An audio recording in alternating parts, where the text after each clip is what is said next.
আজ হাজির হলাম ফুড কাস্টার্ড রেসিপি নিয়ে। খুবই সুস্বাদু আর স্বাস্থ্যকর একটি খাবার, আর বাড়িতে খুব সহজেই কিভাবে বানানো যায় সেটাই আজ আমি আপনাদের সাথে শেয়ার করছি। আগে থেকেই জাল দেওয়া দুধ নিয়েছি 1/2 লিটার।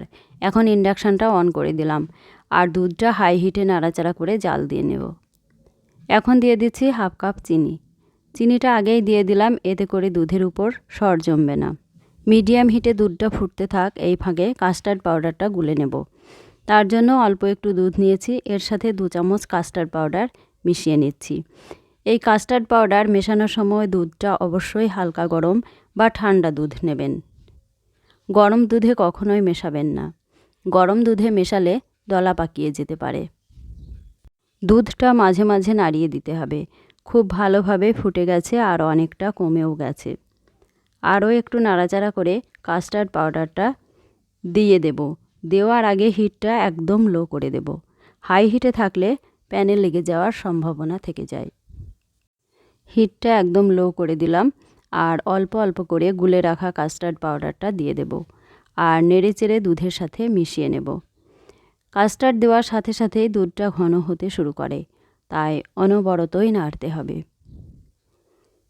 যে কোনো ঘরোয়া অনুষ্ঠানে বা অতিথি আপ্যায়নে ফ্রুট কাস্টার্ড হতে পারে দারুণ একটা অভিনব আইটেম।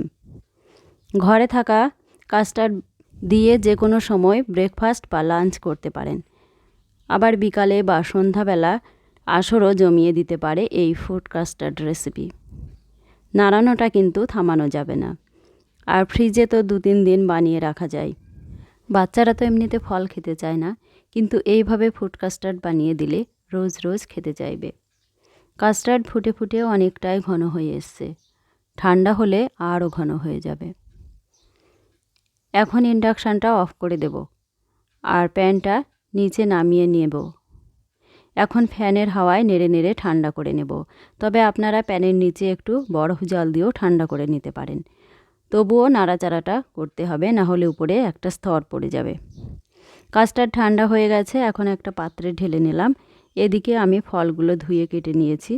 আমি এখানে আপেল, আঙুর, কালো আঙুর আর বেদানা নিয়েছি। আপনারা এর সাথে আরও কিছু ফ্রুটস অ্যাড করতে পারেন বা নিজেদের পছন্দ মতো যে কোনো ফ্রুটস দিয়েই বানাতে পারেন কাস্টার্ড। এখন সব কিছু খুব ভালো করে মিশিয়ে নেব। ফ্রুট কাস্টার্ডে ফ্রুটস একটু বেশিই দেওয়া হয়, তবে খেয়াল রাখবেন সব ফ্রুটসগুলো যেন কাস্টার্ডের সাথে ভালোভাবে মিশে যায়। কাস্টার্ড ঠান্ডা হয়ে কতটা ঘন হয়ে গেছে, ফ্রিজে থাকার পরে আরও ঘন হয়ে যাবে। মেশানো হয়ে গেছে, এখন একটা পাত্রে ঢেলে নেব ফ্রিজে রাখার জন্য। একটু সমান করে নেব। আরও কয়েকটি বেদানার দানা উপর দিয়ে ছড়িয়ে দেব, দেখতে ভালো লাগবে। এখন ফ্রিজে রেখে দেব 5-6 ঘন্টা মতো। তবে হাতে সময় কম থাকলে তার আগেও বার করে সার্ভ করতে পারেন। আমি 2 ঘন্টা পরে সার্ভ করে দেখাচ্ছি। এই গরমে রোজ 1 বাটি করে ফ্রুট কাস্টার্ড খেলে শরীর ঠান্ডা হবে, মন সতেজ থাকবে আর পেটও ভরবে, আত্মাও ঠান্ডা হবে। রেসিপিটা ভালো লাগলে চ্যানেলটা সাবস্ক্রাইব করে পাশে থাকার অনুরোধ রইল। খুব তাড়াতাড়ি দেখা হচ্ছে অন্য কোনো রেসিপি নিয়ে। সবাইকে অসংখ্য ধন্যবাদ।